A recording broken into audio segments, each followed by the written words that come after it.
কলাবৃত সঙ্গীত শিক্ষার আসরে সবাইকে সুস্বাগত। আমাদের কলাবৃতের একটি নতুন পর্যায় শুরু হয়েছে গত শিক্ষক দিবস 5ই সেপ্টেম্বর থেকে। কয়েকটি পর্বে আমরা বিভিন্ন ধরনের গান শিখেছি বিভিন্ন গুরুর সান্নিধ্যে থেকে। আজ আমাদের সামনে উপস্থিত হবেন আমাদের সবার অতি প্রিয় ইন্দ্রাণী সেন। আমাদের এই মাধ্যমিক ভুবন এই শীর্ষক যে পর্ব শুরু হচ্ছে আজ থেকে, সেখানে আমরা বাঙালির একটা নস্টালজিয়া মহিষাসুরমর্দিনী, তারই কিছু গান আমরা বিভিন্ন প্রশিক্ষকের কাছ থেকে শিখব। আজকে শারদোৎসবকে মনে রেখে তার যে উদ্দীপনা, তার যে আনন্দ, তার যে নিজেকে ভালো রাখার যে একটা চেষ্টা, সেটা আমরা শুরু করছি আজকে ইন্দ্রাণী সেনের গানের মাধ্যমে। আশা করি আপনারা আমাদের সঙ্গে সহযোগিতা করবেন। আপনারা যথাযথ আপনাদের গঠনমূলক আপনাদের মন্তব্য পাঠাবেন, আমাদের সঙ্গে থাকবেন। আর সত্যি কথা বলতে কি, সবাইকে কিন্তু এই আনন্দের মধ্যেও খুব সতর্ক থাকতে হবে।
ঋষভ, তোমার এই স্তোত্রটা শুনে আমার মনে হলো যে আবার পুজো চলে এসেছে। পুজোর একটা পরিবেশ, বিশেষ করে মহালয়ার একটা পরিবেশ। তো আমার যেটা মনে হচ্ছে, প্রতি বছর তো মহালয়া শুনি, তো মহালয়াতে আমার মা শ্রীমতী সুমিত্রা সেনের একটা খুব সুন্দর গান আছে, পঙ্কজ মল্লিকের সুর দেওয়া, বাণী কুমারের লেখা। তো আজকে সঙ্গীত শিক্ষার আসরে আমি সেই গানটা শেখাবো ভাবছি। মা গো তব বিনে সঙ্গীত প্রেম ললিত। এটার পেছনে অনেক গল্প আছে, জানো। এই যখন প্রথম গার্স্টিন প্লেসে আমাদের রেডিও স্টেশন ছিল, তখন আমি বোধহয় বইও নি বা একটু হয়েছি, বোধহয় একেবারে ছোট। তা তখন একেবারে সামনাসামনি বসে রেকর্ডিং হতো, মানে আগের থেকে রেকর্ডিং এখন যেটা হয় সেটা হতো না, সামনে বসে রেকর্ডিং হতো। মাকে গাড়ি তুলতে আসতো রাত্রি 2:30 এরকম সময়, কারণ 4টের সময় শুরু হবে, 3টের মধ্যে পৌঁছে দিয়ে সমস্ত জিনিস রেডি করে বসতে হতো। পরে যখন আকাশবাণী নিজস্ব ভবনে এলো, তখনও এটা প্রথম দিকে চালু ছিল। এবার মারা গিয়ে বসতেন এবং ওখানে বীরেন্দ্র কৃষ্ণ ভদ্র, উনি ওখানে পুজো করতেন, একদম লিটারেলি পুজো করতেন।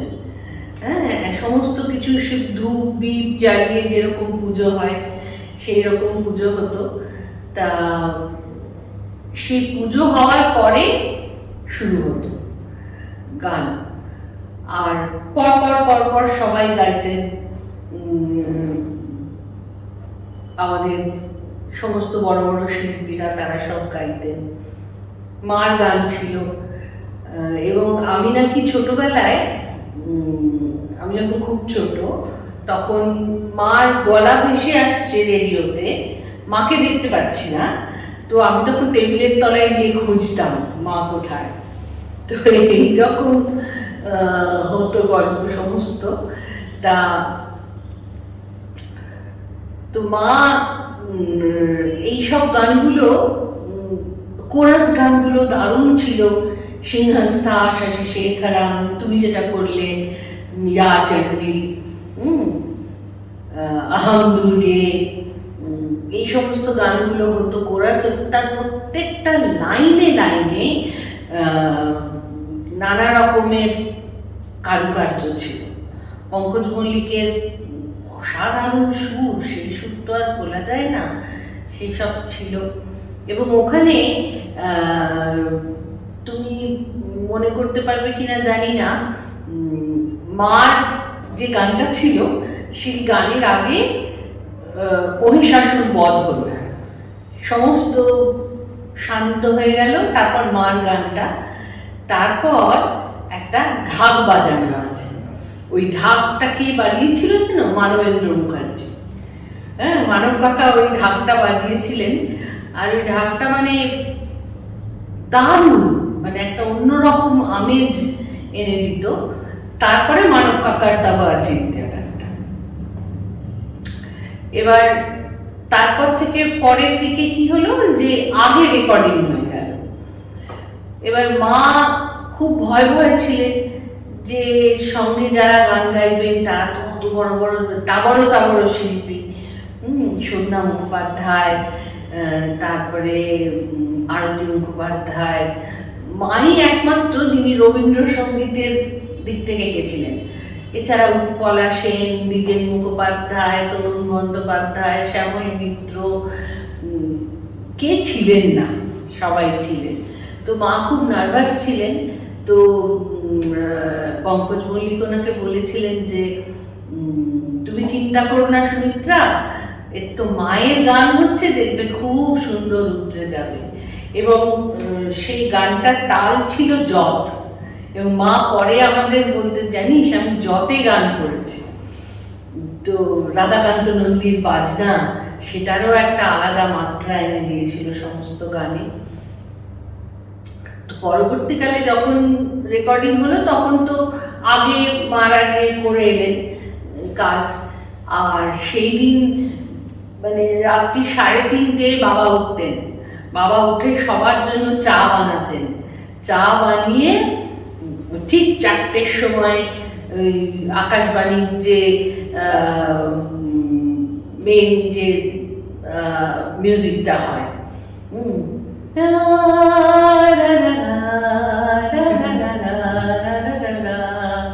এইটা হতো। তারপরে আস্তে আস্তে মহিষাসুর মর্দিনী ইন্ট্রোডিউসড হলো। দিলীপ ঘোষ বলতেন, ওনার গলাটা ভীষণ সুন্দর ছিল। বলার পরে বীরেন্দ্র কৃষ্ণ ভদ্র আরম্ভ হতো। এবং সেই মা বলতেন যে বীরেন্দ্র কৃষ্ণ ভদ্র স্তোত্র বলতে বলতে কেঁদে ফেলতেন, এবং সেই কান্নাগুলো ধরা ছিল রেকর্ডিংয়ে, সেই হিসেবে জিনিসটা হতো আর কি। তো সেই যে 4টের সময় আমরা বসতাম হাত জোর করে, বাবা বলতেন একদম হাত জোর করে বসতে হবে, আর ঠিক 6টায় শেষ হবে, 6টার আগে কেউ উঠতে পারবে না। আর জানলা খুললে দেখা যেত, তখন তো আর এত ফ্ল্যাট বাড়ি হয়নি, আমাদের ছোটবেলায় সমস্ত পাড়া ছিল, সমস্ত পাড়ায় গম গম করে মহিষাসুর মর্দিনী চলছে। সব পাড়ায় সমস্ত বাড়ির থেকে মহালয়া শোনা যাচ্ছে, মানে যদি একটা কেউ নাও খোলে তাহলেও সে শুনতে পাবে। তো এইভাবে আমরা মহালয়ার গান শুনতাম। ছোটবেলায় শুনতে শুনতে অনেক গানই আমাদের মুখস্থ হয়ে গেছিল। আমার তো হয়েছিলই, পরবর্তীকালে আমার বোন শ্রাবণী, ওরও হয়ে গেছিল। কিছু কিছু গান তো অপূর্ব। তো বিশেষ করে পরের দিকে পঙ্কজ মল্লিকের সেই উদাত্ত কণ্ঠস্বরে যেরকম সেই স্তোত্রগুলো বলতে বলতে এসে এসে এসে রূপং দেহি জয়ং দেহি এটা কোরাসে আসতো, তারা সেখান থেকেই উনি ধরে আবার আর একটা স্তোত্র চলে যেতেন এবং সব কিছু কিন্তু তক্ষুনি বানানো, এরকম না যে আগের থেকে রেডি। সুর কিন্তু তক্ষুনি অন দ্য স্পট তৈরি করা, সেইভাবে হতো। তো যাই হোক, এখন মহালয়ার অনেক গল্প বললাম। তো আমি যে গানটা শেখাবো সেটা হচ্ছে মা গো তব বিনে সঙ্গীত প্রেম ললিত। এই গানটা আমার মা সুমিত্রা সেন গেয়েছিলেন, অপূর্ব একটি গান। এই তাল হচ্ছে বেসিক্যালি জট, কিন্তু আমরা এটাকে বিলম্বিত ত্রিতালেও শিখতে পারি। আমার মনে হয় তোমাদের সুবিধা হবে যদি আমি বিলম্বিত ত্রিতালে এটা করি। স্বপন আছে, স্বপন অধিকারী, স্বপন বাজাচ্ছে, তোমরা ওটা শুনে নাও। আমি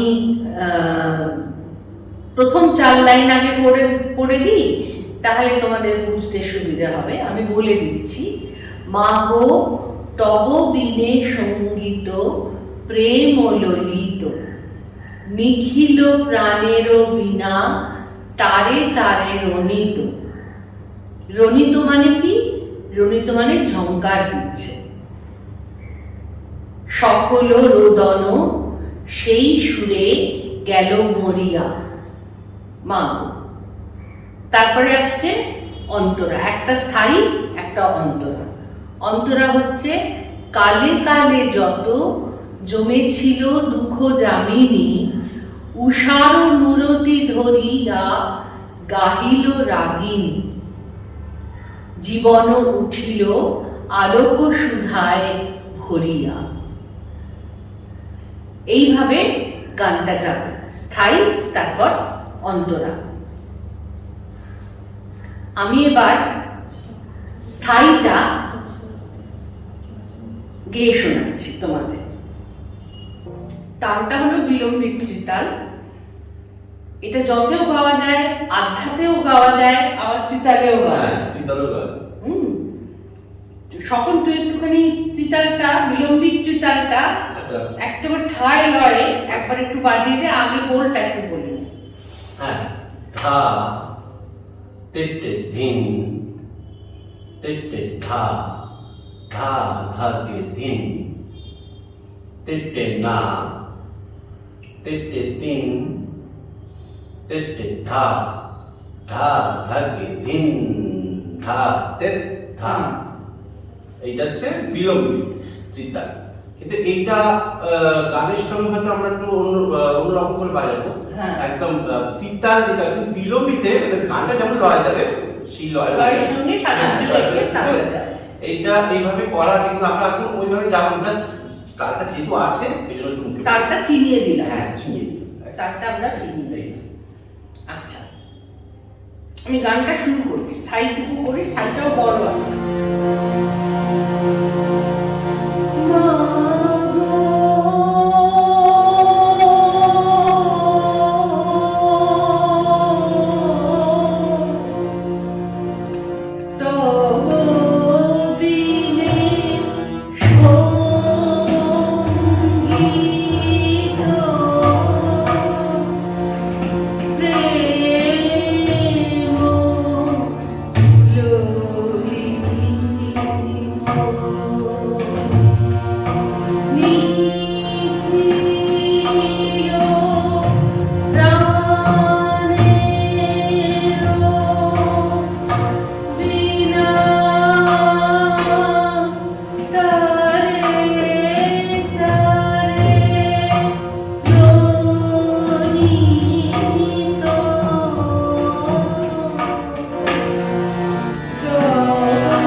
একটু বড় আছে, কিন্তু গানটা প্রথম মাগোটা অ্যাডলিপ যাবে, অ্যাডলিপ মানে তাল ছাড়া করে তবর থেকে তাল আসবে, অর্থাৎ তবতে সোম পড়বে, তারপর পরপর পরপর যেরকম যাবে সেরকম যাবে।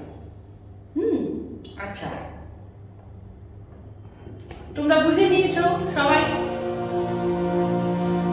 এবারে অন্তরাতে যাই। তাই হ্যাঁ, কালে কালে যত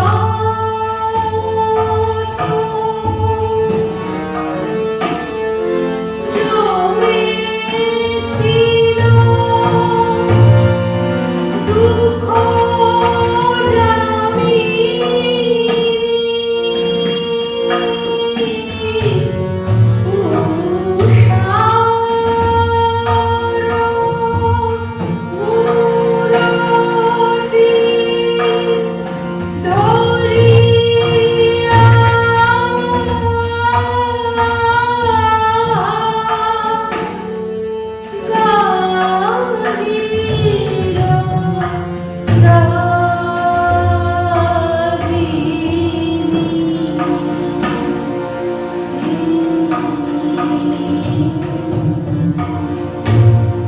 এখানে রাগিনী, তুই জানি না এখানে রাগিনী কথাটা, রাগিনী ওটা একদমই বলতে পারলে ভালো হয়, আমার হলো না, কিন্তু একদমই বলতে পারলে ভালো হয়। জীবন উঠিল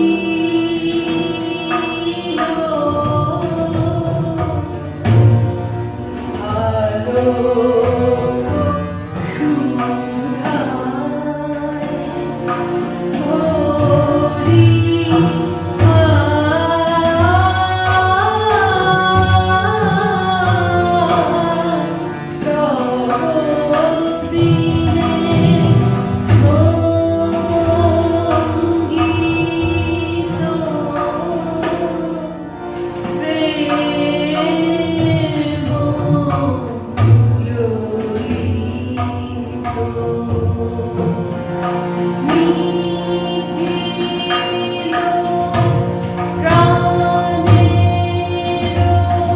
এখানে একটা মজা আছে, রাজুবাবু যখন বাজিয়েছিলেন এই নিখিল প্রাণ থেকে ডবলে বাজা নিখিল প্রাণের বীণা তারে তারে রোনিত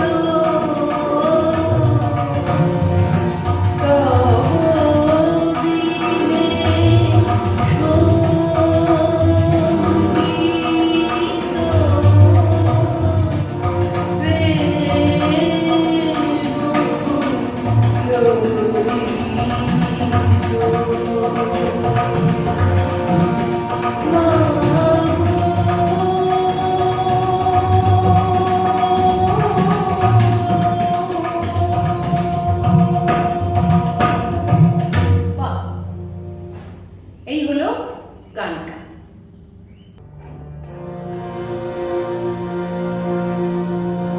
আজকে আমি স্থায়ীটুকু শেখাবো। স্থায়ীটুকুর সরগমটা একটু বলে দিচ্ছি, তোমরা সরগমটা দেখে নাও আর তালটা করবে।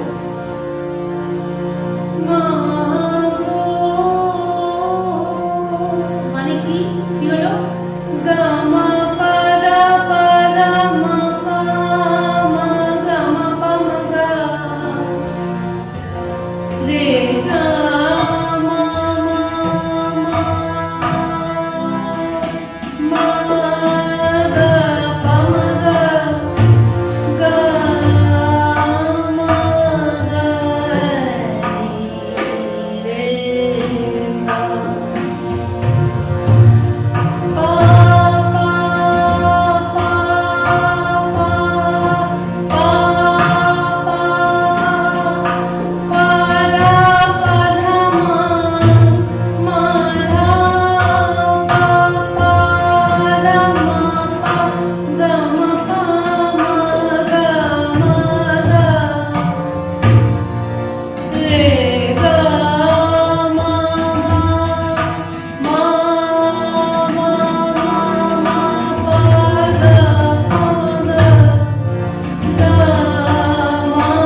মা গো।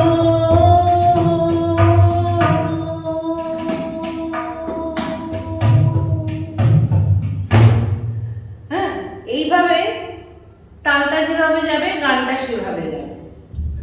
আচ্ছা, এইখানে গানটা লেখা আছে, তোমাদের সুবিধার জন্য আমি এবার পড়ে দিচ্ছি। মাগো তব বিনে সঙ্গীত প্রেম ললিত, নিখিল প্রাণের বিনা তারে তারে রণিত। রণিত মানে ঝঙ্কৃত। সকল রোদন সেই সুরে গেল মরিয়া। এটুকু হচ্ছে স্থায়ী রোল। তারপরে অন্তরা কালে কালে যত জমেছিল দুঃখ যামিনী, উষার মূরতি ধরিয়া গাহিল রাগিনী, জীবন উঠিল আলোক সুধায় ভরিয়া। তারপরে আবার তব বিনে সঙ্গীত চলে আসে। এই হচ্ছে গানটা। এবারে আমি তোমাদের দেখিয়ে দেব একটুখানি তাল ফাঁক দিয়ে কোনখানে কোনখানে কি হচ্ছে। তার আগে স্বপনটা একটু বাজিয়ে শোনাবে। তা তিন তিন তা না তিন তিন তা তে তে তিন তিন তা। মা গো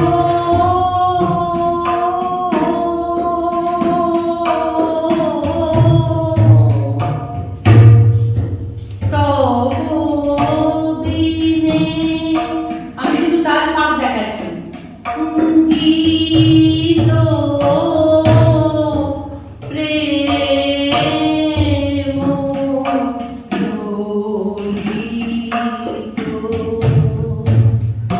নিখিল প্রাণের বিনা তারে তারে রণিত। তব বিনে সঙ্গীত প্রেম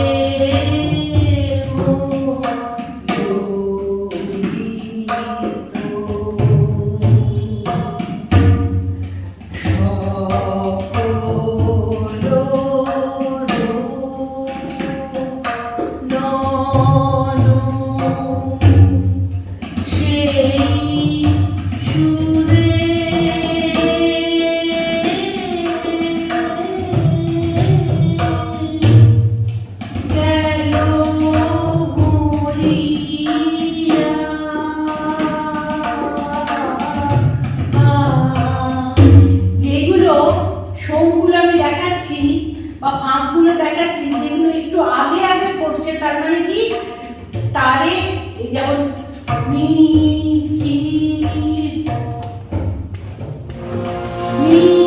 নিখিল প্রাণের বিনা তারে, মানে কি আগে সোমটা পড়ছে তারপরে তারে আসছে। বুঝতে পেরেছ? আমি তালটাও দেখিয়ে দিলাম, নোটগুলোও দেখিয়ে দিলাম। নোটগুলো তোমরা যাতে তোমাদের অসুবিধে না হয় সেই জন্য পুরো সারকাম করে শুনিয়ে দিলাম, যাতে তোমরা নোটগুলো বুঝতে পারো। ঋষভ, তুমি সিকোয়েন্সটা বলো, মানে যেখানে গানটা ধরা হয় তার আগে কি হচ্ছে সেই জায়গায় একটু বলো, আমি বলে দেবো যে তারপরে গানটা কিভাবে ধরা হয়। আচ্ছা। দেবীর সঙ্গে মহিষাসুরের প্রবল সংগ্রাম আরম্ভ হলো। দেবীর অস্ত্র প্রহারে দৈত্য সেনা ছিন্ন ভিন্ন হতে লাগলো। মহিষাসুর অনেক অনেক রূপ পরিবর্তন করে নানা কৌশল বিস্তার করলে। মহিষ থেকে হস্তের রূপ ধারণ করলে। আবার সিংহরূপী দৈত্যের রণান্মত্ততা দেবী প্রশমিত করলে। পুনরায় সে আত্মপ্রকাশ করলে ঐন্দ্রজালী। দেবের রূঢ় প্রত্যাখ্যান পেয়ে আবার মহিষমূর্তি গ্রহণ করলে। রণবাদ্য দিকে দিগন্তর নিনাদিত চতুরঙ্গ নিয়ে অসুরেশ্বর দেবীকে পরাজিত করবার মানসে উল্লসিত দেবীর বাহন সিংহরাজ দাবাগ্নের মতো সমস্ত রণক্ষেত্রে শত্রু ধরে দুর্নিবার হয়ে উঠল। নানা প্রহরণ ধারিণী দেবী দুর্গা মধুপান করতে করতে মহিষাসুরকে স্মরণে বললে, গর্ষ গর্ষ ক্ষণ মূঢ় মধুয়াবৎ পিতাম্যাম ময়া ত্রয় মতে ত্রৈব গর্যন্ত্যাসু দেবতা। দেবতাগণ সানন্দে দেখলে দুর্গা মহিষাসুরকে সুদীর্ঘ করেছে। আর বড়গুনি কাটে দৈত্যের মস্তক উলঙ্ঘিত। তখন শিরোনাশিনী দেবী মহালক্ষ্মী আরাধনাকে বিশ্বসমা দেবা পৃথিবীতে বলে ব্যর্থ। বাহ, খুব সুন্দর লাগলো, একদম গায়ে কাঁটা দিচ্ছিল। ঠিক ওই পরিবেশটা মনে হচ্ছে যেন ওই পরিবেশটা ফিরে পেয়েছি। আজকে তোমরা বুঝতে পারলে তো, এরপরে গানটা শুরু হচ্ছে, যেই ওটা শেষ হচ্ছে মা গো, এইভাবে গানটা শুরু হচ্ছে। আজকে এই পর্যন্ত, এর পরের দিন আবার বাকিটা শেখাবো। আজকে স্থায়ীটা তোমাদের ঠিক মতো হলো তো? বুঝতে পারলে তো?